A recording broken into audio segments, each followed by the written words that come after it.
الحمدللہ رب العالمین والصلاة والسلام علی سید المرسلین وعلی آلہ واصحابہ اجمعین اما بعد فاعوذ باللہ من الشیطان الرجیم بسم اللہ الرحمن الرحیم۔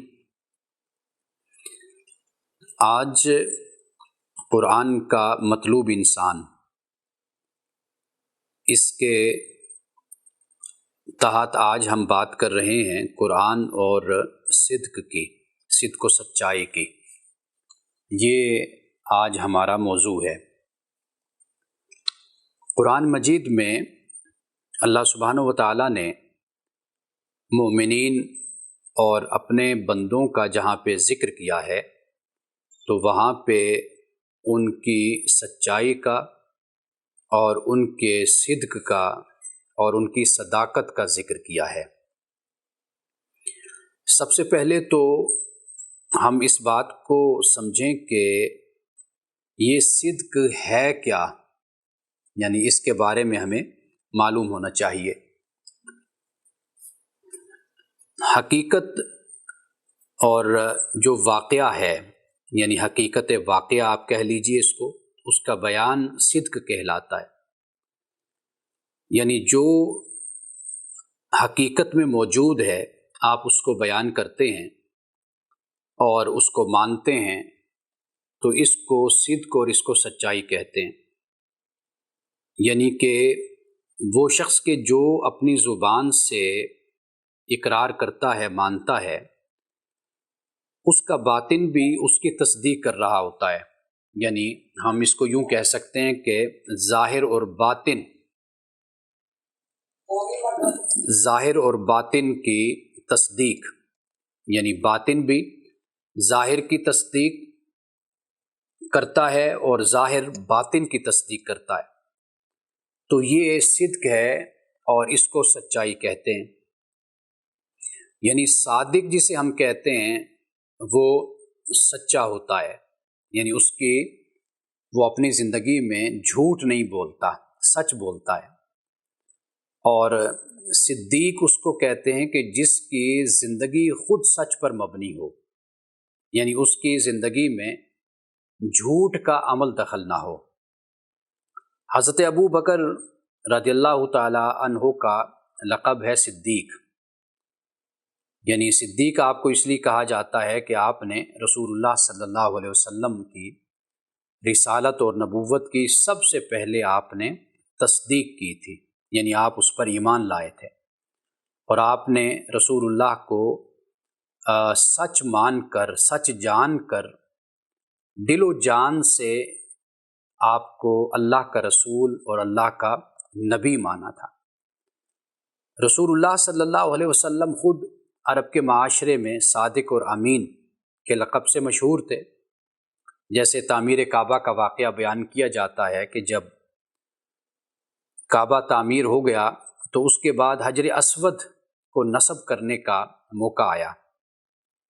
تو اس وقت پھر جو قبائل تھے ان میں اختلاف ہو گیا کہ بھئی ہر قبیلے کی خواہش تھی کہ وہ حجر اسود کو نصب کرے، تو آخر یہ طے پایا کہ صبح کے وقت سب سے پہلے جو مسجد حرام میں داخل ہوگا تو وہ اس معاملے کا فیصلہ کرے گا، اس جھگڑے کو نپٹائے گا۔ تو رسول اللہ صلی اللہ علیہ وسلم اتفاق سے سب سے پہلے آپ مسجد حرام میں صبح کے وقت داخل ہوئے، اور جب آپ داخل ہوئے تو سب نے یہی کہا کہ وہ دیکھو وہ محمد آ گئے، اور یہ تو سچا ہے، امین ہے، امانت دار ہے۔ یعنی سب لوگوں نے، جو قبائل کے سردار تھے، سب نے رسول اللہ صلی اللہ علیہ وسلم کی صداقت اور امانت کی گواہی دی، اور یہ آپ علیہ السلام کی اعلان نبوت سے بہت پہلے کا واقعہ، یعنی تقریباً آپ کہہ لیجئے کہ 15 اور 10 سال کے درمیان کا یہ واقعہ بن جاتا ہے کہ جب انہوں نے رسول اللہ صلی اللہ علیہ وسلم کے کردار کی گواہی دی کہ آپ سچے ہیں اور آپ امانت دار ہیں۔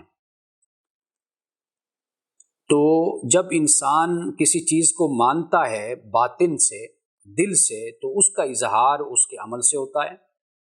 اور جو عمل سے اس کا اظہار ہو رہا ہوتا ہے وہ در حقیقت اس کے باطن کی وہ گواہی ہوتا ہے۔ جیسے ہم نے ایمان کی بحث میں اور ایمان کے موضوع پہ جب ہم نے بات کی تھی، اور پھر اس کے ساتھ عمل صالح پہ جب ہم نے بات کی تھی، اعمال صالحہ پہ، تو اس وقت میں نے اس بات کو واضح کیا تھا کہ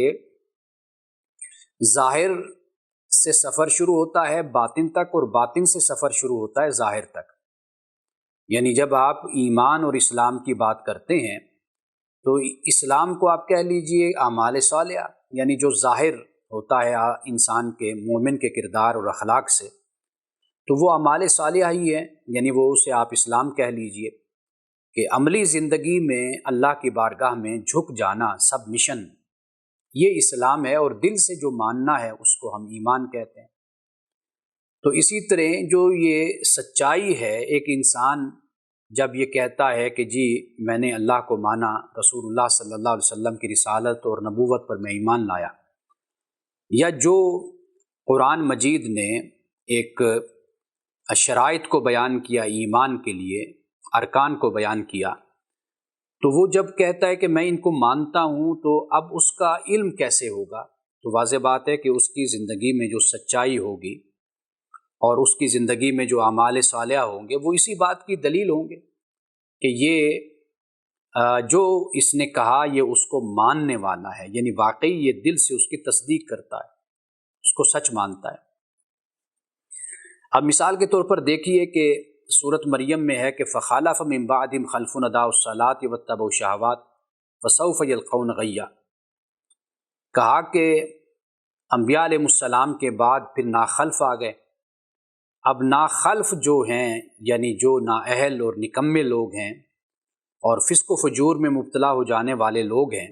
انبیاء علیہ السلام کے بعد ان کی امت میں اور بعد میں آنے والوں میں، تو ان کی دو خرابیوں کو بیان کیا ہے قرآن پاک نے۔ ایک خرابی ہے کہ ادا الصلاۃ، کہ نماز کو ضائع کرتے ہیں، واتبعوا الشہوات، اور شہوات کی پیروی کرتے ہیں، اتباع نفس کرتے ہیں۔ شہوات کو اللہ کے حکم کے ماتحت رکھنا چاہیے، اور انسان کی خواہشیں جائز خواہشیں بھی ہیں اور ناجائز خواہشیں بھی ہوتی ہیں، تو جہاں پر اللہ اجازت دیتا ہے تو وہ خواہش جائز ہوتی ہے، اور جہاں پہ اللہ سبحانہ و تعالیٰ منع کر دیتا ہے، اگر اس کو انسان بجا لاتا ہے تو گویا کہ وہ ناجائز خواہش ہوتی ہے کہ جس کو وہ کر رہا ہے، اس کا ارتکاب کر رہا ہے۔ تو یہاں پہ آپ دیکھ لیجئے کہ انبیاء علیہ السلام کے جو پیروکار ہیں، یعنی بعد میں آنے والے، ان کا کیا سلوک اور ان کا کیا کردار تھا۔ ایک تو یہ کہ نمازوں کو ضائع کرتے تھے اور پھر شہوات کی پیروی کرتے تھے، اور خود انبیاء علیہ السلام کا کیا کردار ہے، اور ان کو اللہ سبحانہ و تعالیٰ کس طریقے سے متعارف کرواتا ہے۔ سورۃ مریم میں خاص طور پر اللہ سبحانہ و تعالیٰ نے مختلف انبیاء علیہ السلام کا ذکر کیا، اور ان کے ساتھ صدیقاً نبیہ یہ فرمایا۔ مثلا حضرت ابراہیم علیہ السلام کے حوالے سے فرمایا کہ وَاذْكُرْ فِي الْكِتَابِ ابراہیم، یاد کر کتاب میں ابراہیم کو، اِنَّهُ كَانَ صِدِّيقًا نَبِيًّا، کہ بے شک وہ صدیق نبی تھا، سچا نبی تھا۔ سورۃ مریم کی آیت نمبر 41 ہے، اللہ پاک فرماتا ہے کہ ابراہیم سچا نبی تھا۔ اب یہ صدیق، جیسے میں نے آپ کو بتایا، حضرت یوسف علیہ السلام کو وہ جو ساقی تھا شراب پلانے والا، کہ جب بادشاہ نے خواب دیکھا تھا، اور خواب دیکھا تو اس نے اپنے وزراء سے، درباریوں سے اس نے اس کی تعبیر پوچھی، تو وہ جو ساقی تھا شراب پلانے والا جس نے سزا کاٹی تھی، حضرت یوسف علیہ السلام کے ساتھ جیل میں تھا، اور اس کو جب رہائی ملی تو وہ پھر بادشاہ کو شراب پلانے لگا، تو اس کو یاد آیا کہ یوسف تعبیر الاحادیث کو بہت اچھی طرح جانتے ہیں، یعنی احادیث، خوابوں کی جو تعبیر ہے، اس کی جو تعویل ہے، حقیقت ہے، اس کو بہت اچھے طریقے سے جانتے اور بتاتے ہیں۔ تو اس کو یاد آیا تو پھر وہ گیا بادشاہ کی اجازت سے جیل میں، تو وہاں پر قید خانے میں اس نے جو الفاظ بولے، یوسف ایھا الصدیق، یوسف اے سچے، یعنی اس نے صادق نہیں کہا، اس نے صدیق کہا، یعنی اس میں مبالغہ ہے، جس کی زندگی سچ پر مبنی ہو وہ صدیق ہوتا ہے۔ تو حضرت یوسف علیہ السلام کو ساقی نے یعنی شراب پلانے والے نے صدیق کے لفظ سے مخاطب کیا۔ اسی طرح انبیاء علیہ السلام کے حوالے سے اللہ پاک نے یہ فرمایا کہ وَوَهَبْنَا لَهُم مِّن رَحْمَتِنَا، کہ ہم نے اپنی رحمت ان کو عطا کی تھی، وَجَعَلْنَا لَهُمْ لِسَانَ صِدْقٍ عَلِيًّا، اور ان کو سچی ناموری سے ہم نے نوازا تھا، یعنی چونکہ سچے لوگ تھے پھر لوگوں کی زبانوں پر بھی ان کا ذکر ہم نے جاری کر دیا۔ حضرت اسماعیل علیہ السلام کے حوالے سے فرمایا کہ وَاذْكُرْ فِي الْكِتَابِ اسماعیل إِنَّهُ كَانَ صَادِقَ الْوَعْدِ وَكَانَ رَسُولًا نَبِيًّا، کہ اسماعیل کو یاد کرو کتاب میں کہ بے شک وہ وعدے کو پورا کرنے والا تھا، وعدے کو سچ کرنے والا تھا، اور وہ رسول نبی تھا۔ اب حضرت اسماعیل علیہ السلام کے حوالے سے صادق الوعد کہا، وعدے کو پورا کرنے والے، اس لیے کہ احادیث کی روشنی میں ہم دیکھیں گے کہ کس طرح رسول اللہ صلی اللہ علیہ وسلم نے وعدے کو پورا کرنا اس کی آپ نے تلقین فرمائی، اور منافقین کی جو نشانیاں بیان کی اس میں یہ بھی ایک نشانی ہے کہ وہ اذا وعد اخلف، کہ جب وہ وعدہ کرے تو پھر وعدہ خلافی کرتا ہے، وعدے کو پورا نہیں کرتا۔ حضرت اسماعیل کے بعد حضرت ادریس کا ذکر ہوتا ہے، تو کہا وَاذْكُرْ فِي الْكِتَابِ إِدْرِيسَ إِنَّهُ كَانَ صِدِّيقًا نَبِيًّا، کہ یاد کر یا پڑھ یا ذکر کر کتاب میں ادریس کو کہ بے شک وہ سچا نبی تھا۔ اس لیے کہ اللہ سبحانہ و تعالیٰ بہترین لوگوں کو اپنا پیغمبر بناتا تھا، یعنی رسول اللہ صلی اللہ علیہ وسلم تک آپ کی ختم نبوت ہوئی تو اللہ نے جتنے بھی پیغمبر بھیجے وہ بہترین لوگ تھے، اپنے قبیلے کے، اپنے خاندان کے، اپنے معاشرے کے۔ تو حضرت ابراہیم علیہ السلام کے حوالے سے سورۃ آل عمران کی آیت نمبر 67 میں یہ بھی فرمایا کہ ما کان ابراہیم یہودیم ولا نصرانیم ولکن کان حنیفا مسلما، کہ ابراہیم نہ یہودی تھے نہ نصرانی تھے، لیکن وہ کیا تھے؟ حنیف مسلم تھے، یعنی یکسو فرما بردار، یکسوئی رکھنے والے، یعنی جسے ہم کہتے ہیں کہ وہ جو انگلش میں ایک لفظ بولا کرتا ہوں کہ گاڈ اورینٹڈ، ان کی زندگی یہ تھی۔ مسلم سے مراد فرما بردار، اور یہ بات بھی میں اکثر آپ کو بتاتا ہوں کہ یہاں پر مسلم سے مراد یہ نہیں ہے کہ وہ کوئی گروہ تھا تو اس گروہ میں سے ایک وہ مسلم تھے، نہیں، اس سے مراد یہ کہ انفرادی طور پر ان کا کردار فرما برداری پر، صدق و اخلاص پر، وفا پر مبنی تھا، تو مسلم سے یہاں پر یہ مراد ہے۔ اس لیے کہ ہر انسان اپنے ذاتی کردار سے پہچانا جاتا ہے، یعنی کوئی یہ کہے جی میں فلاں خاندان کا ہوں، ٹھیک ہے، اپنی جگہ پر وہ فلاں خاندان کا ہے، یا وہ کہے جی میں بڑے اعلیٰ خاندان یا قبیلے سے ہوں، تو ٹھیک ہے، اپنی جگہ پر ہوگا، اعلیٰ خاندان سے ہوگا اور بڑے قبیلے سے ہوگا، لیکن پتہ کہاں سے چلے گا؟ پتہ گفتار سے چلے گا، کردار سے چلے گا کہ واقعی یہ کسی بڑے خاندان سے ہے یا نہیں ہے، یا بڑے خاندان میں ایک پست انسان پیدا ہو گیا ہے۔ وہ جو کہتے ہیں نا کہ گفتار سے، گفتگو سے انسان کے قبیلے کا پتہ چلتا ہے، تو یہ قبیلے کا پتہ انسان کی گفتگو سے، اس کے کلام سے اور اس کے کردار سے پتہ چلتا ہے۔ اس لیے کہ یہ کوئی چیز معنی نہیں رکھتی کہ جی میں بڑے خاندان سے ہوں یا بڑے قبیلے سے ہوں، اس لیے کہ پیغمبر کے بیٹے حضرت لوط علیہ السلام، حضرت نوح علیہ السلام کا بیٹا، آپ جانتے ہیں کہ وہ تباہ ہو گیا، اور جب باپ نے کہا کہ بھئی آ جاؤ کشتی میں سوار ہو جاؤ، اس نے کہا نہیں میں پہاڑ پہ چڑھ جاؤں گا، بچ جاؤں گا، لیکن وہ نہ بچ سکا، نافرمان تھا، اللہ کی توحید کا انکار کرنے والا تھا، اپنے والد یعنی حضرت نوح علیہ السلام کی رسالت اور نبوت کا انکار کرنے والا تھا، تو تباہ و برباد ہو گیا، حالانکہ پیغمبر کا بیٹا تھا۔ حضرت لوط علیہ السلام کی بیوی تھی، تو حضرت لوط علیہ السلام کی بیوی کا جو کردار ہے وہ قرآن پاک بیان کر رہا ہے۔ حضرت نوح علیہ السلام کی بیوی تھی، لیکن آپ یہ دیکھیے کہ فرعون کی بیوی آسیہ تھی، لیکن ان کا کیا مقام اور مرتبہ تھا۔ تو لہٰذا یہ بات کوئی معنی نہیں رکھتی، نہ اس کی کوئی اہمیت ہے کہ میں فلاں خاندان سے یا فلاں قبیلے سے یا فلاں جماعت اور گروہ سے تعلق رکھتا ہوں۔ ہر انسان کو اس کے ذاتی کردار سے ہی پرکھا جاتا ہے۔ تو بے شک اگر کوئی اس بات کا دعوے دار ہے کہ میں بڑے خاندان سے تعلق رکھتا ہوں تو پھر اس کو بڑا بن کر دکھانا چاہیے، خیر خواہی میں، اعلیٰ ظرفی میں، اعلیٰ کردار میں، تو پھر اس کو بڑے پن کا ثبوت دینا چاہیے۔ تو ورنہ پھر یہی کہا جائے گا کہ خاندان میں بڑے لوگ ہیں، یہ بڑا خاندان ہے، لیکن یہ شخص بڑا پست کردار کا مالک ہے، بہت ہی گھٹیا ہے یہ۔ تو ذاتی کردار یہ بڑی اہمیت رکھتا ہے۔ تو یہاں پر حضرت ابراہیم علیہ السلام کے لیے جب قرآن پاک حنیفا مسلمہ کہتا ہے تو مسلم سے یہ مراد نہیں ہے کہ امت مسلمہ یا کوئی جماعت، کوئی گروہ یا کوئی امت، بلکہ اس سے مراد حضرت ابراہیم علیہ السلام کا ذاتی کریکٹر، ذاتی کردار۔ وہ کیا ہے؟ وہ ہے حنیفا مسلمہ، انی وجہت وجہی للذی فطر السماوات والارض حنیفا، کہ حضرت ابراہیم علیہ السلام نے اللہ کی بارگاہ میں یہ کہا کہ مولا بے شک میں نے اپنے آپ کو تیری طرف متوجہ کر لیا۔ یعنی کس کی طرف متوجہ کیا؟ آسمان اور زمین کو جس نے پیدا کیا، یعنی اللہ کی طرف میں نے متوجہ کر لیا، یکسو ہو کر متوجہ کیا۔ یہ سب سے اہم بات ہے، یکسوئی۔ یہ در حقیقت سچے لوگوں کی علامت ہوتی ہے، یعنی جو شک اور شبہ میں نہیں پڑتے۔ ہمارے ہاں لوگ اچھے بھلے پڑھے لکھے لوگ بھی شک اور شبہ میں پڑ جاتے ہیں، اور وہ یہ سمجھتے ہیں کہ خدا کی جو راہ ہے شاید وہ بڑی ٹیڑھی میڑھی سی راہ ہے۔ قرآن پاک کہتے ہیں وَأَنَّ هَٰذَا صِرَاطِي مُسْتَقِيمًا فَاتَّبِعُوهُ وَلَا تَتَّبِعُوا السُّبُلَ، کہ یہ میری راہ ہے، سیدھی راہ، یعنی قرآن کی راہ جو ہے یہ سیدھی راہ ہے، اور راستوں، مختلف راستوں کو مت پیروی کرو ان کی۔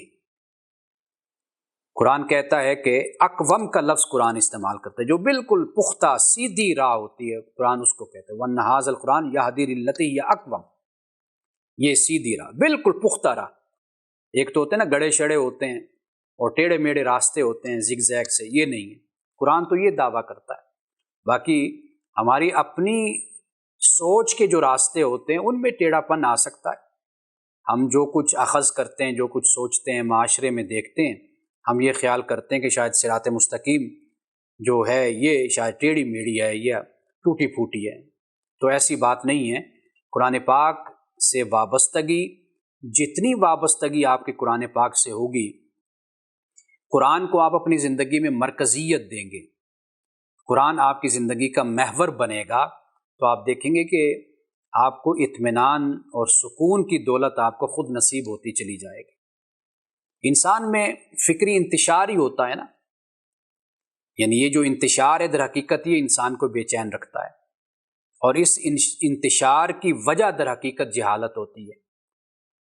اور اگر کوئی بھی شخص ہے، وہ مسلمان ہے یا کوئی غیر مسلم ہے، قرآن پاک سے جو بھی اپنے تعلق کو مضبوط کرتا ہے، اسے اپنا وظیفہ حیات بناتا ہے اور سمجھ کر پڑھتا ہے، تو خود بخود پھر یہ اضطراب اور یہ بے چینی اور یہ پریشانی زندگی سے ختم ہو جاتی ہے۔ نظریات میں، خیالات میں انسان کی کلیئرٹی آنا شروع ہو جاتی ہے، اور یہ باتیں کئی دفعہ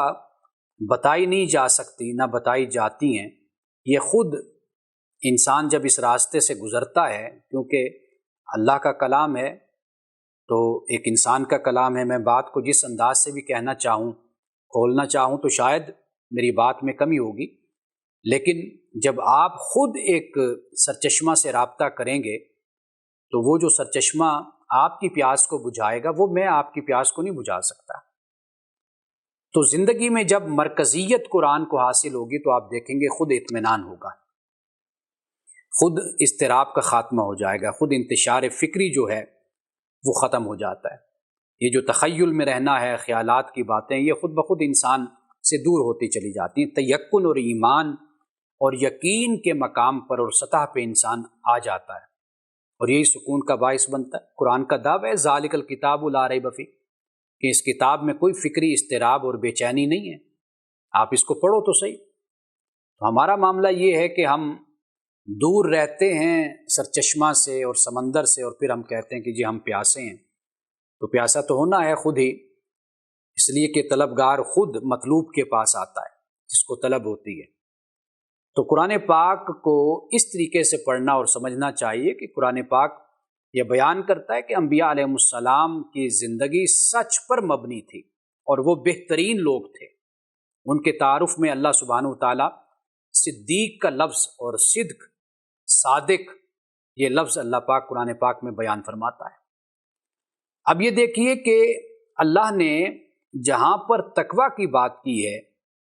وہاں پہ اللہ نے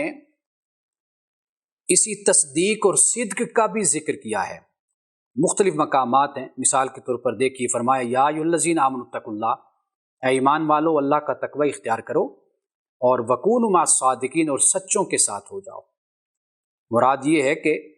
ایسے لوگوں کی صحبت کو اختیار کرو، ایسے لوگوں کی معیت کو اختیار کرو، ایسے لوگوں کی کمپنی کو اختیار کرو کہ جو سچے لوگ ہوتے ہیں، جن کی زندگی میں سچ ہوتا ہے، سچ بولتے ہیں، سچ پر چلتے ہیں اور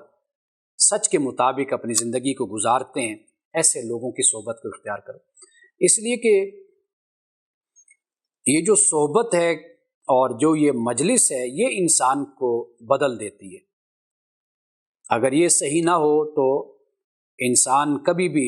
تبدیل نہیں ہوتا، بدلتا نہیں ہے۔ اچھے لوگوں کی صحبت، اچھے لوگوں کے پاس بیٹھنا، اچھی باتوں کو سننا، اس کا ایک اپنا اثر ہوتا ہے، لیکن بشرطے کہ وہ قرآن اور سنت کے مطابق ہو، جو قرآن نے کہا اور جو سنت طریقہ ہے حضور علیہ الصلوۃ والسلام کا، تربیت کا، اصلاح کا، صحابہ کی، اگر وہ طریقہ ہو تو پھر انسان میں بڑی تبدیلی اور انقلاب آتا ہے۔ اگر مرشد اور استاذ ہی گمراہ ہو تو پھر انسان کبھی بھی سیدھی راہ پر نہیں ہو سکتا۔ تو یہاں پر اسی بات کو بیان کیا کہ یا ایھا الذین آمنوا اتقوا اللہ، اے ایمان والو اللہ کا تقوی اختیار کرو اور سچوں کے ساتھ ہو جاؤ۔ اور پھر اسی طرح فرمایا کہ فَأَمَّا مَنْ أَعْطَىٰ وَاتَّقَىٰ، کہ بہرحال جس نے دیا اور تقوی اختیار کیا، وَصَدَّقَ بِالْحُسْنَىٰ، اور اس نے سچائی کی تصدیق کی، وَصَدَّقَ بِالْحُسْنَىٰ، اچھائی کی تصدیق کی۔ اس نے اچھائی سے مراد، حسنہ سے مراد یعنی نیکی، خیر، بھلائی کے کام، اس کی تصدیق کی، تو فرمایا فَسَنُيَسِّرُهُ لِلْيُسْرَىٰ، تو پھر ہم اس کے لیے پھر آسانی پیدا کر دیتے ہیں، آخرت کے راستوں کو ہم آسان کر دیتے ہیں، دنیا میں اس کے لیے راستوں کو آسان کر دیتے ہیں۔ راستے آسان دنیا میں نہیں ہوتے۔ یہاں پر کہنے کا مقصد یہ ہے کہ وہ جو سچ کو اختیار کرنے سے اطمینان قلب نصیب ہوتا ہے، تقوی اختیار کرنے سے اطمینان قلب نصیب ہوتا ہے، تو پھر وہ انسان میں یہ ایک جسے ہم کہتے ہیں کہ برداشت اور ہمت، حوصلہ، اور پھر ایک مشکل راستے پر بھی طبیعت میں اور مزاج میں ایک فرحت پیدا کر دیتا ہے یہ اوصاف اور یہ خوبیاں، جسے ہم تقویٰ کہتے ہیں، جسے ہم اچھائی کی تصدیق کہتے ہیں، جسے ہم اللہ کی راہ میں دینا کہتے ہیں، انفاق کہتے ہیں۔ تو اللہ فرماتے ہیں فَسَنُيَسِّرُهُ لِلْيُسْرَىٰ، تو یہاں پر اس بات کو بیان کیا، یعنی آخرت کے ساتھ اس بات کو جوڑیں تو مراد یہ ہے کہ جو دنیا میں دیتا ہے، تقوی اختیار کرتا ہے اور اچھائی کی تصدیق کرتا ہے، تو آخرت میں اللہ فرماتا ہے ہم اس کے لیے راستوں کو آسان کر دیں گے۔ دنیا میں راستوں کو آسان سے مراد یہ ہے کہ اس کے لیے نیکی پر چلنا آسان ہو جاتا ہے۔ بے شک دنیا جتنی بھی رکاوٹیں اس کی راہ میں کھڑی کرے، لیکن جو اس کو اطمینان قلب اور جو اس کو جسے ہم کہتے ہیں شرح صدر ہو جاتی ہے، اور اعلیٰ وجہ البصیرت، جو بصیرت اس کو نصیب ہوتی ہے، اس سے وہ مشکل راہیں بھی اس کو مشکل نہیں لگتی۔ تو یہ اللہ سبحانہ وتعالیٰ نے ایمان والوں کا بھی ذکر کیا، اور ساتھ سچ بولنے والوں کی رفاقت اور ان سے تعلق کو اللہ پاک نے بیان کیا کہ سچے لوگوں کی رفاقت اور دوستی کو تم اختیار کر لو۔ اب چند مقامات ہیں قرآن پاک سے مزید جو میں چاہتا ہوں کہ میں آپ کے سامنے بیان کروں، کہ جس میں اللہ سبحانہ وتعالیٰ نے اسی بات کو بیان فرمایا۔ اب دیکھیے، جن کو اللہ سبحانہ وتعالیٰ نے خوشخبری دی اور جن کو اللہ سبحانہ وتعالیٰ نے مغفرت اور اجر عظیم کی خبر دی ہے، ان کی کیا اوصاف ہیں، ان کی کیا خوبیاں ہیں، کیا صفات ہیں۔ فرمایا ان المسلمین والمسلمات، بے شک مسلمان مرد اور مسلمان عورتیں، والمؤمنین والمؤمنات، مومن مرد اور مومن عورتیں، والقانتین والقانتات، فرما بردار مرد اور فرما بردار عورتیں، والصادقین والصادقات، اور صدق دکھانے والے یعنی سچے مرد اور سچی عورتیں، والصابرین والصابرات، صبر کرنے والے مرد اور صبر کرنے والی عورتیں، والخاشعین والخاشعات، عاجزی کرنے والے مرد اور عاجزی کرنے والی عورتیں، والمتصدقین والمتصدقات، خیرات کرنے والے مرد اور خیرات کرنے والی عورتیں، والصائمین والصائمات، روزہ رکھنے والے مرد اور روزہ رکھنے والی عورتیں، والحافظین فروجہم والحافظات، اپنی عصمت کی عفت کی حفاظت کرنے والے مرد اور اپنی عفت و عصمت کی حفاظت کرنے والی عورتیں، والذاکرین اللہ کثیرا والذاکرات،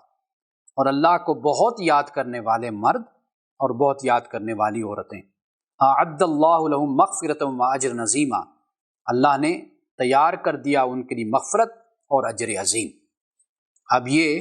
اللہ سبحانہ و تعالیٰ نے جو صفات بیان فرمائی، اب اس میں آپ دیکھ لیجئے کہ والصادقین والصادقات بھی موجود ہے، اور یہ بھی دیکھیے کہ پیرلل اللہ تعالیٰ نے بیان کیا، یعنی مرد عورت، یہ دونوں کی صفات کو قرآن پاک نے بیان کیا، یعنی کہ یہاں سے یہ آیات پڑھ کر جو ایک مسلمان کی سوچ پیدا ہوتی ہے اور ایک کلچر پیدا ہوتا ہے، وہ یہی ہے کہ مرد اور عورت میں کسی طرح کی بھی کوئی تفریق نہیں ہے، بحیثیت انسان اور بحیثیت شخصیت کے وہ برابر ہیں، ان میں کوئی فرق نہیں ہے۔ اللہ سبحانہ و تعالیٰ اوصاف اور صفات کے معاملے میں کوئی فرق نہیں کرتا۔ اگر عورت اپنے اندر خوبیاں پیدا کرے گی تو اللہ سبحانہ و تعالیٰ اس کو مرد سے زیادہ اجر عطا کرے گا، وہ مرد کے جو اپنے اندر خوبیاں پیدا نہیں کرتا۔ کتنی خواتین ہیں تاریخ اسلام میں پڑھ لیجئے، اور اس کے علاوہ آپ علیہ السلام کی حیات مبارکہ میں کتنی خواتین کے جن کو مردوں پر فضیلت حاصل تھی، علم کی وجہ سے، تقوی کی وجہ سے۔ قرآن پاک نے اس طرح کی کوئی تفریق پیدا نہیں کی۔ پھر آپ کہیں گے کہ بھئی ہم میں پھر یہ تفریق کیوں پیدا ہو گئی؟ اب اس کی وجہ یہی ہے کہ ہم نے قرآن پڑھا ہو تو ہمیں پتہ ہو نا کہ قرآن پاک بیان کیا کرتا ہے۔ ساری زندگی گزر جاتی ہے، کبھی قرآن اٹھا کر نہیں دیکھتے، اور جو ہماری روایات ہوتی ہیں، رسوم ہوتے ہیں، جو کلچر ہوتا ہے ہمارے گھروں میں، معاشرے میں، ہم اسی کے زیر اثر زندگی گزارتے رہتے ہیں۔ یہ پھر سارے اثرات اسی کے ہوتے ہیں، اور جب لوگ پھر کہتے ہیں کہ دیکھیں جی مسلمان یہ کیسے ہیں، اور پھر لوگ اسلام پر اعتراض کرتے ہیں، تو پھر اس کے بعد پھر ہم کہتے ہیں نہیں جی اسلام تو یہ نہیں کہتا۔ بھئی اسلام تو واقعی کہ نہیں کہتا یہ، لیکن آپ بھی تو اپنے کردار سے اس بات کو ثابت کرو نا کہ آپ اسلام پر عمل کرنے والے ہو۔ اسلام کا تعارف تو مسلمان ہی ہوگا نا۔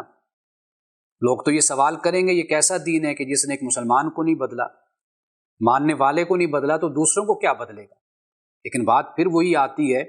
کہ مسلمان بھی تو ڈائریکٹ اس چشمے سے رابطہ کرے گا تو کچھ اس میں تبدیلی اور انقلاب آئے گا نا۔ وہ قرآن پڑھنے کے بجائے اگر دوسری کتابیں ہی پڑھتا رہے گا تو پھر اس کو کہاں سے یہ سمجھ آئے گی؟ صرف ترجمہ ہی آپ پڑھ لیجئے آسانی کے ساتھ، آپ دیکھیے کہ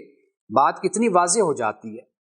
لوگ کہتے ہیں کہ جی اختلافی مسائل ہیں، بھئی وہ اختلافی مسائل 100 میں سے کتنے ہیں؟ آپ ذرا اس پر کام کر کے دیکھ لیجئے، اس میں سے زیادہ 5% ہوں گے، 10% آپ زیادہ یہ سمجھ لیجئے، 90% تو اخلاقی تعلیمات ہیں، معاملات کے بارے میں ہیں، عبادات کے بارے میں ہیں، عقائد کے بارے میں، باقی جزوی بحثیں ہیں، فروعی بحثیں ہیں۔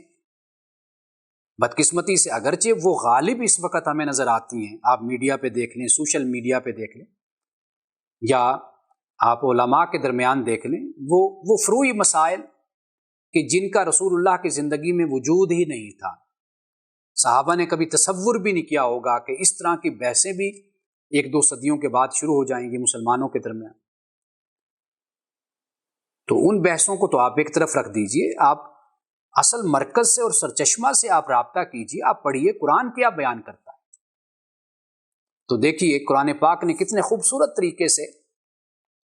اس کو بیان کر دیا۔ مسلمان مرد، مسلمان عورت، مومن مرد، مومن عورت، فرمانبردار مرد، فرمانبردار عورت، سچا مرد، سچی عورت، صبر کرنے والا مرد، صبر کرنے والی عورت، عاجزی اختیار کرنے والا مرد، عاجزی اختیار کرنے والی عورت، صدقہ کرنے والا، صدقہ کرنے والے، روزہ رکھنے والا، روزہ رکھنے والی، اپنے فروج کی حفاظت کرنے والا، اپنے فروج کی حفاظت کرنے والے، اللہ کو بے حد یاد کرنے والے مرد اور بے حد یاد کرنے والی عورتیں، سب کے لیے اللہ نے کہا کہ مغفرت اور اجر عظیم ہے۔ اس کو پڑھیے قرآن پاک کو۔ قرآن پاک انسان کی اخلاقی اصلاح بھی کرتا ہے اور فکری اصلاح بھی کرتا ہے انسان، اور معلوم ہو جاتا ہے کہ اللہ کی مرضی اور منشا کیا ہے، اور ہمارے مذہبی طبقے کی یا ہمارے کلچر کی روایات کی مرضی اور منشا کیا ہے۔ قرآن سے ان کا کوئی تعلق نہیں ہوتا۔ تو قرآن پاک کو رمضان المبارک میں صرف نہیں بلکہ اپنی عام زندگی میں بھی شامل کیجئے، اور ترجمے کے ساتھ قرآن پاک کو پڑھیے، سمجھنے کی کوشش کیجیے۔ اگر ترجمہ آپ کے پاس ہے تو وہ پڑھیے، نہیں تو کوشش کیجیے کہ بھئی قرآن پاک کو خود سمجھیے، اس کی عربی کو تھوڑی بہت شدھ بدھ حاصل کیجیے، تو بہت سے مسائل اس طریقے سے حل ہو جاتے ہیں۔ یہ بات میں اکثر سنایا کرتا ہوں کہ انگلینڈ میں ایک برٹش انگریز وہ ایک امام کے پاس مسجد میں آیا، اور اس نے آ کر امام سے کہا کہ بھئی میں آپ اسلام کے بارے میں پوچھا، تو وہ آپ کو پتہ ہے پھر ہمارے جو علماء ہوتے ہیں امام، تو انہوں نے اس کو سمجھانے کی کوشش کی اسلام کے بارے میں۔ انہوں نے اس انگریز نے ایک بات کہی، اس نے کہا کہ آپ کی کوئی کتاب ہے؟ تو امام نے کہا جی بالکل کتاب ہے۔ تو اس نے کہا کہ پھر بس وہ مجھے آپ کتاب دے دیجیے، میں خود ہی پڑھ لوں گا کہ اسلام کیا ہے۔ بس اس نے امام کو، اس عالم کو مزید بات نہیں کرنے دی، اس نے کہا کہ بس آپ مجھے اپنی کتاب دے دیجیے، اس کا کوئی ترجمہ ہے انگلش میں تو وہ مجھے آپ دے دیجیے۔ امام نے پھر چپ ہو کر وہ کتاب یعنی قرآن پاک کا جو ترجمہ تھا وہ پھر اس کو تھما دیا، وہ لے کر چلا گیا۔ اس کے بعد اس نے اسلام قبول کر لیا، قرآن پاک پڑھا۔ بہت سے ایسے لوگ ہیں کہ جو قرآن پاک کو پڑھ کر 9/11 کے بعد سب سے زیادہ پڑھی جانے والی کتاب ہی قرآن تھی۔ مسلمانوں کو دیکھیں تو لوگ پریشان ہو جاتے ہیں، لیکن قرآن کو جب پڑھتے ہیں تو ان کو معلوم ہوتا ہے کہ یہ کتاب کیسی ہے۔ ایک صاحب ہیں غالباً ابھی اسلام انہوں نے قبول نہیں کیا، کارل ارنسٹ ان کا نام ہے، انہوں نے اسی طرح کی ایک کتاب لکھی ہے اور بڑی شاندار لکھی ہے، یعنی مسلمانوں کا ہی مقدمہ لڑا ہے کہ اس میں انہوں نے کہا کہ بھی اسلام کو اس طریقے سے نہ سمجھا جائے کہ مسلمان کیا کر رہے ہیں۔ مسلمان مختلف خطوں کے، ان کے جغرافیائی حالات ہیں، ان کے سیاسی حالات ہیں، ان کا اپنا ایک کلچر ہے، ایک ماحول ہے، اور اس میں وہ پلے ہیں، بڑے ہیں، ان کے وہی خیالات و نظریات انہوں نے مذہب کے نام پر اپنے کردار اور اپنے عمل میں شامل کر لیے ہیں، اپنی اجتماعی زندگی میں شامل کر لیے۔ ہم مسلمان کو دیکھتے ہیں، ہم کہتے ہیں کہ اسلام یہ ہے۔ تو وہ بڑی اچھی ایک کتاب ہے کارل ارنسٹ کی، تو وہ یعنی پڑھنے والی ہے۔ مجھے یاد ہوا تو میں کل آپ کو اس کا نام میں بتا دوں گا، یا میں گروپ میں اس کا نام بھیج دوں گا۔ تو یہ اصل بات یہی ہے کہ قرآن کو پڑھا جائے، اس کو سمجھا جائے، اور بالکل جیسے میں نے کل آپ کو بتایا کہ فَإِذَا قَرَأْتَ الْقُرْآنَ فَاسْتَعِذْ بِاللَّهِ مِنَ الشَّيْطَانِ الرَّجِيمِ، اللہ جب کہتا ہے نا کہ میری پناہ میں آؤ اور شیطان مردود سے دور ہو کر اور اس سے پناہ مانگو اور میری پناہ میں آ جاؤ، تو وہ اللہ پاک اسی لیے کہتا ہے کہ یعنی جو بھی وسوسے، خیالات، تخیلات،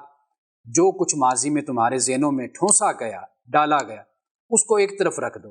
اور پھر میری کتاب کو پڑھو، پھر دیکھو تمہیں ہدایت ملتی یا نہیں ملتی۔ یہ طریقہ نہ اختیار کرو کہ اپنے عقائد جو تم نے سیکھے، سمجھے، جو تم نے قائم کیے، پھر تم ان کو تلاش کرو بیٹھ کر میری کتاب میں، اس سے تمہیں ہدایت نہیں ملے گی۔ ان کو ایک طرف رکھ کر آؤ اور پھر یہ جگرا اپنے اندر پیدا کرو کہ پھر قرآن پر چل کے دکھاؤ۔ اب یہ دیکھیے کہ یہاں پر اللہ سبحانہ وتعالیٰ نے سورۃ الحجرات کی آیت میں نے پہلے بھی تلاوت کی تھی جب ایمان کی پہ میں نے گفتگو کی تھی۔ آیت نمبر ہے 15، سورۃ الحجرات قرآن پاک کی سورت نمبر 49 ہے، 49۔ یہاں پر فرمایا انما المؤمنون الذین آمنوا باللہ ورسولہ، یہ تصدیق لسانی ہو جاتی ہے کہ اس میں کوئی شک نہیں کہ مومنین کون ہیں؟ جو ایمان لائے اللہ پر اور اس کے رسول پر، یہ تصدیق لسانی ہو گئی۔ پھر فرمایا ثم لم یرتابوا، پھر وہ شک میں نہیں پڑے، یعنی یہ تصدیق قلبی ہو گئی، کیونکہ ریب کا تعلق، اضطراب اور بے چینی کا تعلق دل سے ہوتا ہے۔ وجاہدوا باموالہم وانفسہم فی سبیل اللہ، اور جہاد کیا اپنے مالوں اور اپنی جانوں کے ذریعے اللہ کی راہ میں۔ اب یہ عمل بالجوارح ہو گیا، جیسے میں نے آپ کو بتایا تھا نا کہ ایمان 3 چیزوں کا نام ہے، ایک تصدیق قلبی، تصدیق لسانی، زبان سے آپ اقرار کرتے ہیں، پھر تصدیق قلبی یعنی دل سے پھر آپ مانتے ہیں، اور پھر عمل بالجوارح یعنی اپنے ظاہر کے ذریعے سے، اپنے اعضاء کے ذریعے سے آپ عمل کر کے دکھاتے ہیں۔ یہ 3 ایمان کے اندر باتیں۔ اب اس کے بعد دیکھیے اللہ پاک کیا فرماتا ہے اولئک ھم الصادقون، فرمایا یہی لوگ سچے ہیں۔ یہ لوگ سچے ہیں۔ تصدیق لسانی، تصدیق قلبی، عمل بالجوارح یہ کر کے دکھاتے ہیں، اور فرمایا اولئک هم الصادقون، یہی لوگ سچے ہیں۔ اب وہ جو بدو لوگ تھے ان کے بارے میں کیا فرمایا آیت نمبر 16 میں اور پھر 17، قل اتعلمون اللہ بدینکم، کیا تم اللہ کو اپنا دین جتاتے ہو، اللہ کو دکھاتے ہو کہ بھئی ہم نے بڑا احسان کر دیا کہ ہم ایمان لے آئے ہیں۔ واللہ یعلم ما فی السماوات وما فی الارض، اللہ جانتا ہے جو کچھ آسمانوں میں اور جو کچھ زمین میں، واللہ بکل شیء علیم، اللہ ہر شے کا علم رکھنے والا ہے۔ یمنون علیک ان اسلموا، اللہ پاک فرماتا ہے کہ اے نبی صلی اللہ علیہ وسلم آپ پر یہ احسان جتاتے ہیں کہ یہ اسلام لے آئے ہیں۔ قل لا تمنوا علی اسلامکم، آپ کہہ دیجئے کہ مجھ پر اپنے اسلام کا احسان مت جتاؤ، بل اللہ یمن علیکم ان ہداکم للایمان، بلکہ اللہ نے تم پر یہ احسان کیا ہے کہ اس نے تمہیں ایمان کی راہ دکھائی ہے، ایمان کا راستہ تمہیں دکھایا ہے، یہ تو اللہ نے تم پر احسان کیا۔ ان کنتم صادقین، اگر تم سچے ہو۔ اب یہ دیکھیے، یہ سچا ہونا یہ ہے کہ ایمان کی راہ پر چلنا، ایمان کے راستے پر چلنا۔ ان اللہ یعلم غیب السماوات والارض، بے شک اللہ جانتا ہے آسمانوں کے غیب کو اور زمین کے غیب کو، واللہ بصیر بما تعملون، اور اللہ دیکھنے والا ہے جو تم کرتے ہو۔ یہاں پر وہ جو عربی زبان میں کہتے ہیں کہ تعرف الاشیاء بازدادها، کہ چیزیں اپنی ضد سے پہچانی جاتی ہیں۔ آپ جب بات کرتے ہیں، جسے ہم کہتے ہیں کہ آپ رات کی بات کریں گے تو وہ دن سے رات کا معلوم ہوتا ہے، دن کی بات کریں گے تو اس کو اگر آپ نے بیان کرنا ہے تو دن کی اہمیت رات سے پھر بیان ہوگی۔ اسی طرح ظلم ہے، اس کے مقابلے میں پھر ظلم کے مقابلے میں پھر عدل کی بات ہوتی ہے۔ سفید رنگ ہے تو کالا رنگ ہے، تو چیزیں اپنی ازداد سے پہچانی جاتی ہیں۔ اگر مومن کو دیکھنا ہے تو پھر آپ اعرابی جو ہیں بدو، آپ ان کے ذریعے سے دیکھیے، بتایا کہ بھئی ایمان کا درجہ اور ایمان کا مقام کیا ہوتا ہے، اور مومن کیسا ہوتا ہے، اور سچا انسان کیسا ہوتا ہے۔ تو یہ بات ازداد سے، ضد سے، اپوزٹ جو چیز ہوتی ہے اس سے پہچانی جاتی ہے۔ یعنی اگر آپ اچھے انسان کی قدر کب ہوتی ہے؟ جب انسان کسی برے انسان سے اس کا واسطہ پڑتا ہے تو پھر اس کو معلوم ہوتا ہے کہ یار وہ بہت اچھا انسان ہے، تو قدر ہوتی ہے، اس کی اہمیت واضح ہوتی ہے۔ اب دیکھیے قرآن پاک نے منافقین کا بھی ذکر کیا۔ منافقین دو قسم کے ہیں، ایک منافق وہ ہے کہ جو ایمانی منافق ہے، ایک وہ منافق ہے جو عملی منافق ہے۔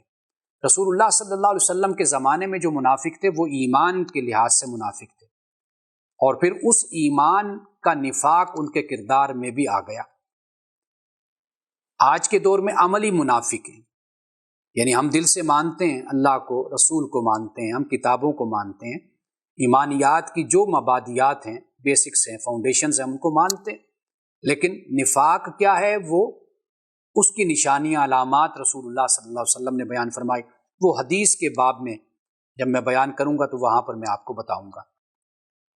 اب دیکھیے منافقین کے بارے میں قرآن پاک کیا کہتا ہے۔ اذا جاءک المنافقون، کہ جب یہ آپ کے پاس منافق آتے ہیں، قالوا نشہد انک لرسول اللہ، تو کہتے ہیں کہ ہم گواہی دیتے ہیں کہ بے شک آپ اللہ کے رسول ہیں، گواہی دیتے ہیں کہ آپ اللہ کے رسول ہیں۔ واللہ یعلم انک لرسول، اللہ پاک فرماتا ہے اللہ جانتا ہے بے شک آپ یقیناً اس کے رسول ہیں۔ واللہ یشہد، لیکن اللہ گواہی دیتا ہے، ان المنافقین لکاذبون، کہ بے شک جو منافق ہیں یقیناً وہ جھوٹے ہیں، وہ جھوٹے ہیں۔ یعنی اس میں تو کوئی شک نہیں کہ آپ اللہ کے رسول ہیں، لیکن معاملہ کیا ہے؟ معاملہ یہ ہے کہ یہ لوگ در حقیقت دل سے اس بات کو مانتے نہیں ہیں۔ اب آگے جو جھوٹوں کی ایک علامت ہوتی ہے، اتخذوا ایمانہم جنتاً، کہ یہ لوگ اپنی قسموں کو ڈھال بناتے ہیں۔ جھوٹا انسان قسمیں بہت اٹھاتا ہے، دوسرے کو دھوکہ دینے کے لیے، اعتماد میں لینے کے لیے، کیونکہ دل میں اس کے چور ہوتا ہے، تو جس کے دل میں چور ہو تو وہ پھر اس کا انداز یہی ہوتا ہے کہ وہ قسمیں زیادہ کھاتا ہے۔ اتخذوا ایمانہم جنتاً، اپنی قسموں کو ڈھال بناتے ہیں، اور پھر کرتے کیا ہیں؟ فصدوا عن سبیل اللہ، تو اللہ کے راستے سے پھر روکتے بھی ہیں۔ انہم ساء ما کانوا یعملون، فرمایا کہ یہ بہت ہی برا کام کرتے ہیں۔ ذالک بانہم آمنوا ثم کفروا، یہ اس لیے کہ یہ لوگ ایمان لائے اور پھر انہوں نے کفر کیا۔ ایمان لاتے ہیں، قرآن پاک بیان کرتا ہے سورۃ النساء میں، صبح ایمان لاتے ہیں، رات کو انکار کر دیتے ہیں، پھر صبح ایمان لاتے ہیں، رات کو انکار کر دیتے ہیں۔ یہ ان کا کریکٹر ہے، یعنی ایمان کو کوئی اہمیت اور کوئی ویلیو نہیں دیتے اپنی زندگی میں جیسے ویلیو دینی چاہیے۔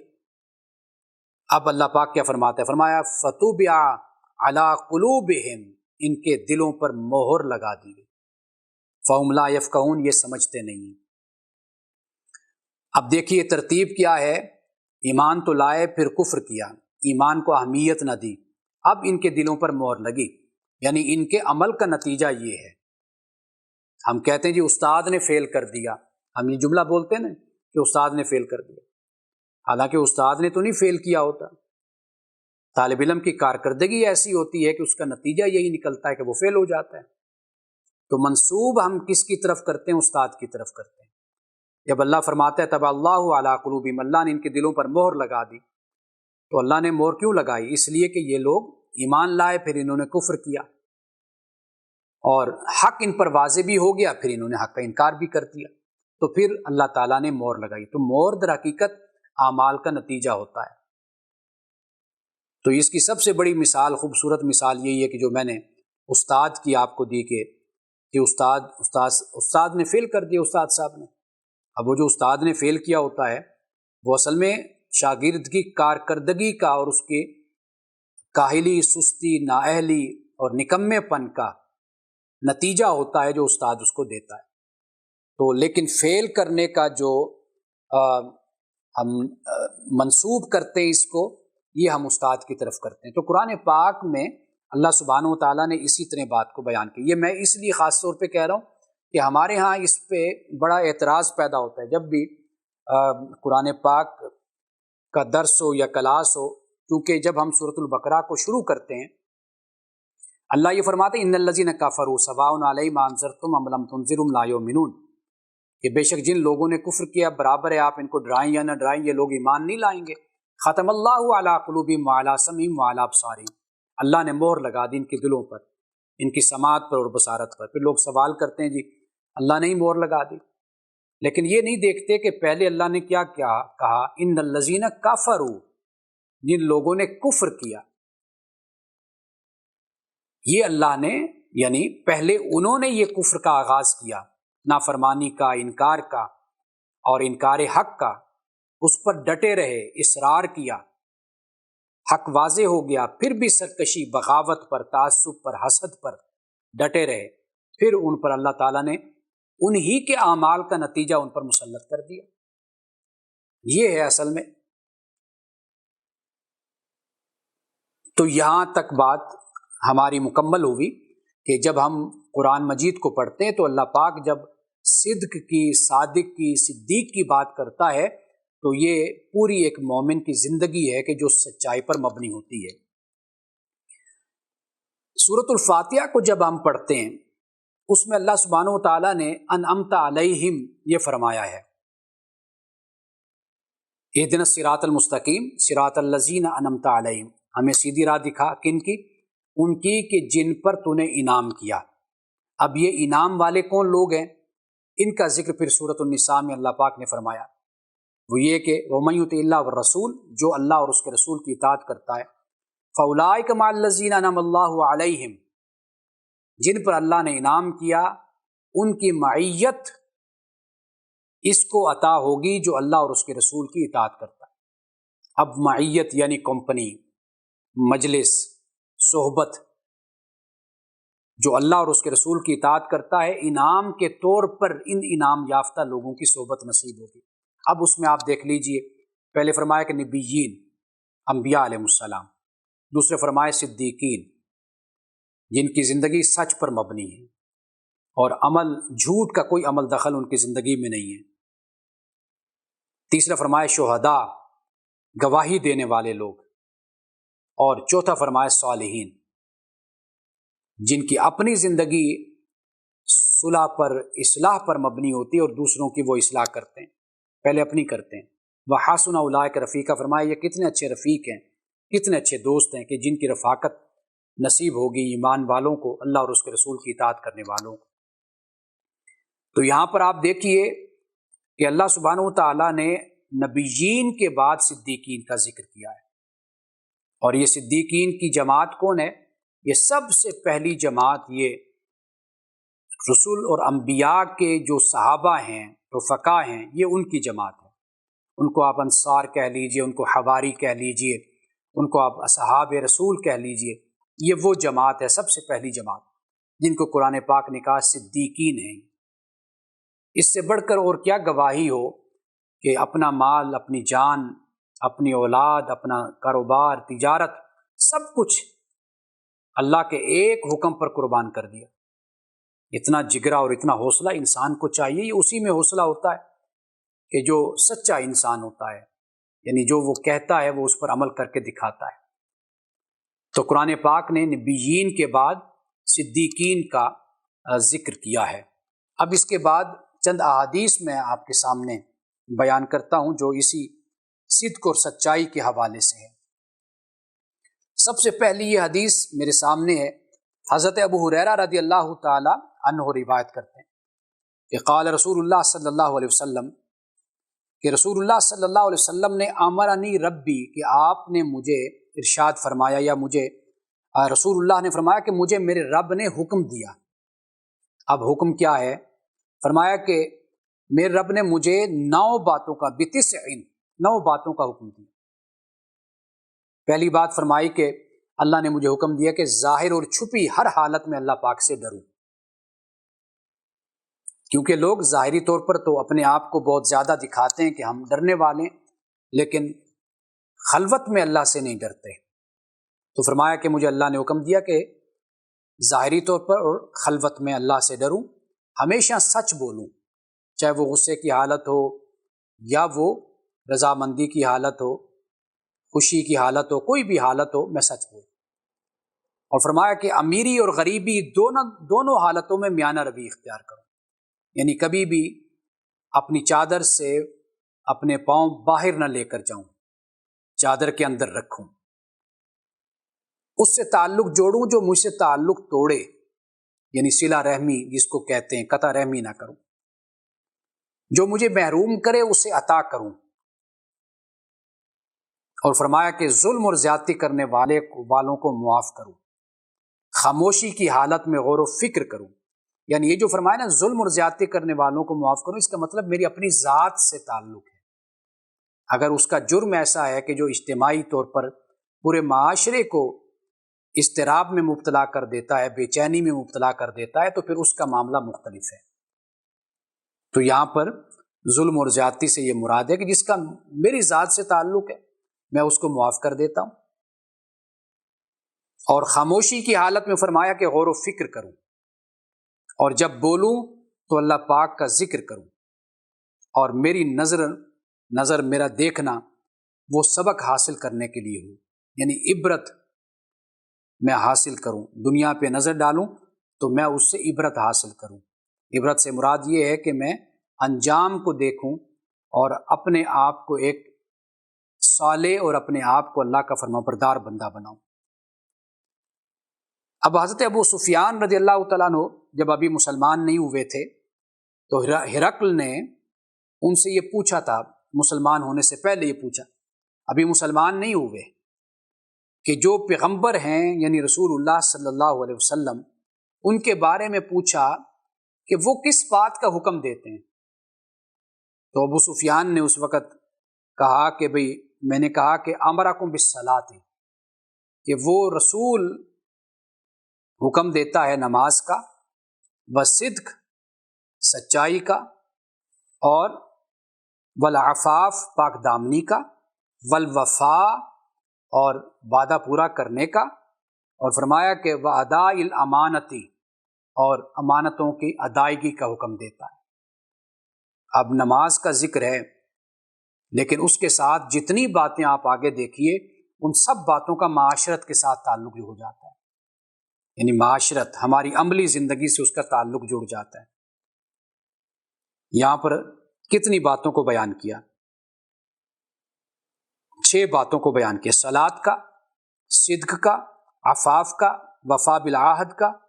اور ادا الامانہ، 5 باتوں کا۔ اب اس کے بعد دیکھیے حضرت عبداللہ ابن مسعود رضی اللہ تعالیٰ عنہ فرماتے ہیں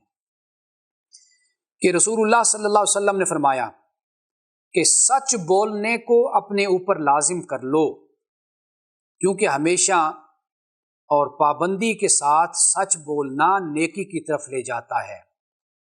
اور نیکی جنت کے اعلیٰ درجات تک پہنچاتی ہے،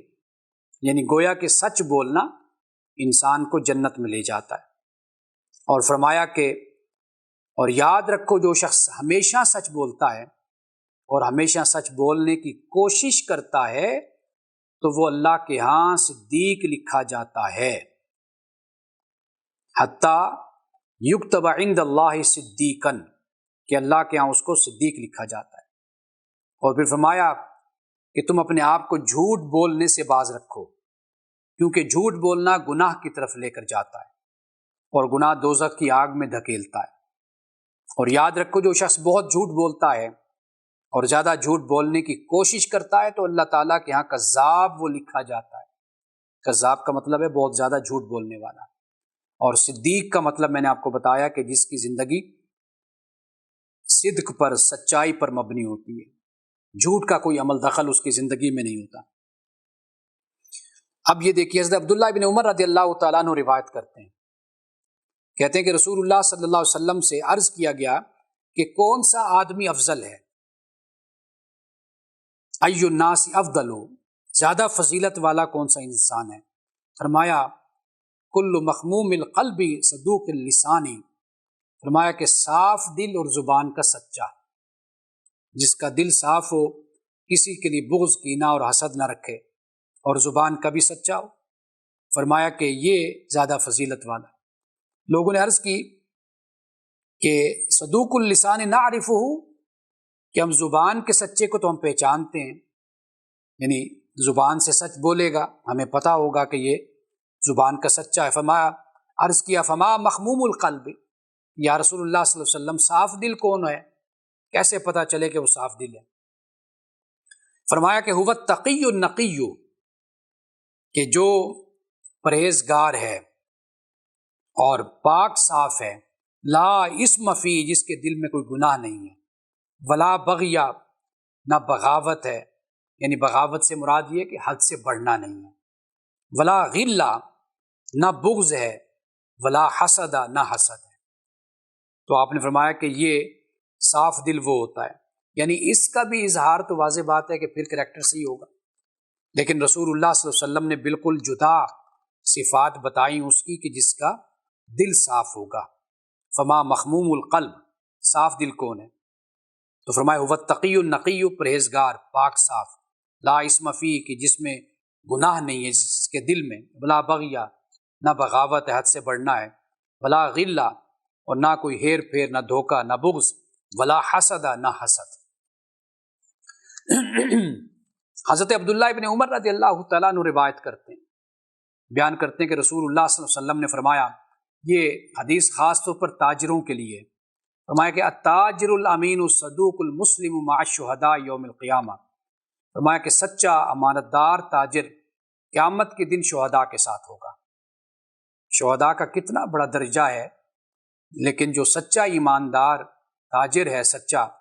اور ایماندار تاجر، اللہ تعالیٰ کل قیامت کے دن اسے شہداء کے ساتھ اس کا انجام فرمائے گا، یعنی اس کا درجہ اور مقام شہداء کا درجہ اور مقام ہوگا۔ لیکن کاش یہ تاجر حضرات اس بات کو سمجھیں۔ حضرت ابو ہریرہ رضی اللہ تعالیٰ عنہ روایت کرتے ہیں، فرماتے ہیں کہ رسول اللہ صلی اللہ علیہ وسلم نے فرمایا لا یؤمن العبد الایمان کلہ، فرمایا کہ کوئی شخص اس وقت تک کامل مومن نہیں ہو سکتا حتیٰ یترک الکاذب فی المزاح، جب تک مذاق میں بھی جھوٹ بولنا نہ چھوڑ دے، والمراء وان کان صادقا، اور سچا ہونے کے باوجود جھگڑا ختم نہ کر دے، اب یہ دیکھیے، لوگ خود کو سچا جب کہتے ہیں کہ ہم سچے ہیں، تو وہ پھر پورے خاندان کو، پورے گھر کو، معاشرے کو، ملک کو اضطراب میں مبتلا کر دیتے ہیں، فساد اور تخریب کی نظر کر دیتے ہیں۔ تو رسول اللہ صلی اللہ علیہ وسلم نے کیا فرمایا کہ سچا ہونے کے باوجود جھگڑا ختم نہ کر دے، فرمایا کہ تب وہ کامل مومن ہوتا ہے۔ تو کوشش اسی بات کی جانی چاہیے، کیونکہ جو جھگڑا ہے یہ روحانیت کا دشمن ہے۔ اس گھر میں، اس شخص میں کوئی روحانیت نہیں ہوتی کہ جس شخص میں جھگڑا ہوتا ہے، جس کے مزاج میں اور جس کی طبیعت میں الجھاؤ ہوتا ہے، تو اس شخص میں پھر کوئی بھی روحانیت نام کی نہیں ہوتی۔ روحانیت تو سکون کا نام ہے، اطمینان کا نام ہے، جھگڑوں کو ختم کرنے کا نام ہے، نفرتوں کو مٹانے کا نام ہے روحانیت۔ تو یہ جو روحانیت انسان چاہتا ہے، اسپرچویلٹی جسے ہم کہتے ہیں، سکون، اطمینان، ٹرینکویلٹی جیسے انگلش میں ایک لفظ ہم بولتے ہیں، تو یہ جھگڑوں کو ختم کرنے سے ہی نصیب ہوتا ہے۔ ان گھروں میں جہاں جھگڑے ہوتے ہیں، آپ دیکھیے وہاں پر کچھ بھی نہیں ہوتا، نہ سکون، نہ اطمینان، نہ نماز، نہ روزہ، نہ قرآن، بس ایک چپ کلش سی، کشمکش سی، اور ایک لڑائی اور جھگڑا، عجیب قسم کا ایک نفسیاتی مسائل ہوتے ہیں اس گھر میں جس میں جھگڑے ہوتے ہیں۔ تو کوشش اسی بات کی جانی چاہیے کہ جھگڑوں کو بڑھایا نہ جائے، اور یہ جو رٹ ہوتی ہے، جی میں چونکہ سچا ہوں تو لہٰذا اب مجھے اس بات کا لائسنس مل گیا کہ اب میں جھگڑے کو بڑھاؤں، لمبا کروں، اور میں، نتیجہ کچھ نہیں ہوتا، جھگڑوں کا نتیجہ کچھ نہیں ہوتا۔ یہ ایسی ہے کہ جیسے وہ کہتے ہیں کہ لسی جتنی آپ پتلی کرتے بڑھاتے جاؤ لسی بڑھ جاتی ہے، اور جھگڑا جتنا بڑھاؤ وہ بھی بڑھ جاتا ہے۔ حضرت ابو امامہ رضی اللہ تعالیٰ عنہ بیان کرتے ہیں کہ رسول اللہ صلی اللہ علیہ وسلم نے فرمایا کہ انا زعیم ببیت فی ربد الجنۃ لمن ترک المراء، فرمایا کہ جو شخص حق پر ہونے کے باوجود جھگڑا چھوڑ دے، میں اس کے لیے جنت میں ایک گھر کا ضامن ہوں۔ اگر میں بھول نہیں رہا تو ایک حدیث میں یہ بھی آتا ہے کہ رسول اللہ نے فرمایا کہ جو حق پر ہونے کے باوجود بھی جھگڑا نہیں کرے گا تو میں اس کو اپنی جنت میں ہمسائیگی میں اس کو گھر دوں گا، دلواؤں گا۔ یہ بھی ایک حدیث میں یہ الفاظ آتے ہیں، اپنی ہمسائیگی میں، نیبرہوڈ میں۔ اور یہ بھی فرمایا کہ جو شخص مذاق اور مزاح میں بھی جھوٹ بولنا چھوڑ دے، میں اس کے لیے جنت کے وسط درمیان میں ایک گھر کا ضامن ہوں۔ اور آگے دیکھیے کیا فرمایا، وَبِبَيْتٍ فِي أَعْلَى الْجَنَّةِ لِمَنْ حَسَّنَ خُلُقَهُ، اور فرمایا جو شخص اعلیٰ اخلاق کا مالک ہو تو میں اس کے لیے اعلیٰ جنت میں ایک مکان کا ضامن ہوں۔ یعنی 3 درجے رسول اللہ صلی اللہ علیہ وسلم نے بیان فرما دیے۔ پہلا بیان کیا کہ حق پر ہونے کے باوجود جھگڑا چھوڑتا ہے، میں اس کے لیے جنت میں ایک گھر کا ضامن ہوں۔ اور جو شخص مذاق اور مزاح میں جھوٹ بولنا چھوڑے، جنت کے درمیان میں اس کو ایک گھر کا ضامن ہوں۔ جو اعلیٰ اخلاق کا مظاہرہ کرتا ہے، فرمایا اعلیٰ جنت میں ایک مکان کا میں ضامن ہوں، میں اس کو وہاں پر مکان کی ضمانت دیتا ہوں کہ میں دلواؤں گا۔ یہ 3 اشخاص کا رسول اللہ صلی اللہ علیہ وسلم نے ذکر کیا۔ ممکن ہے اب آپ کے ذہن میں یہ بات آ رہی ہو کہ بھئی امانت صاحب نے یہ کہا ہے کہ جی جھگڑا نہ کرو یا جھگڑا چھوڑ دو، تو کئی دفعہ انسان سچ پر بھی ہوتا ہے، حق پر ہوتا ہے۔ اس بات کو ہمیشہ ذہن میں رکھیے کہ جیسے گھر میں انسان بچوں کے ساتھ رہتا ہے، بیوی کے ساتھ ہوتا ہے، خامند ہے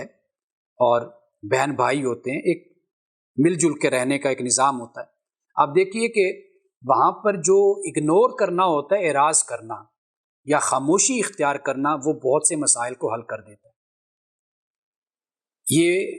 رسول اللہ نے جب اس بات کو بیان کیا تو اس چیز کو ذہن میں رکھیے، ورنہ بہت سی جگہیں ایسی ہوتی ہیں کہ جہاں پر انسان اپنے موقف کو، اپنے مدعا کو بیان کرتا ہے اور بڑی مضبوطی کے ساتھ بیان کرتا ہے،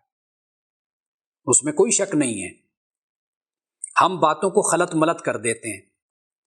جب رسول اللہ صلی اللہ علیہ وسلم کے صحابہ آپ کی خدمت میں حاضر ہوئے، پوچھا آپ سے، تو کئی مرتبہ ایسے ہوتا ہے جیسے میں نے کئی دفعہ یہ بات بیان کی کہ اس کا ایک پس منظر ہوتا ہے.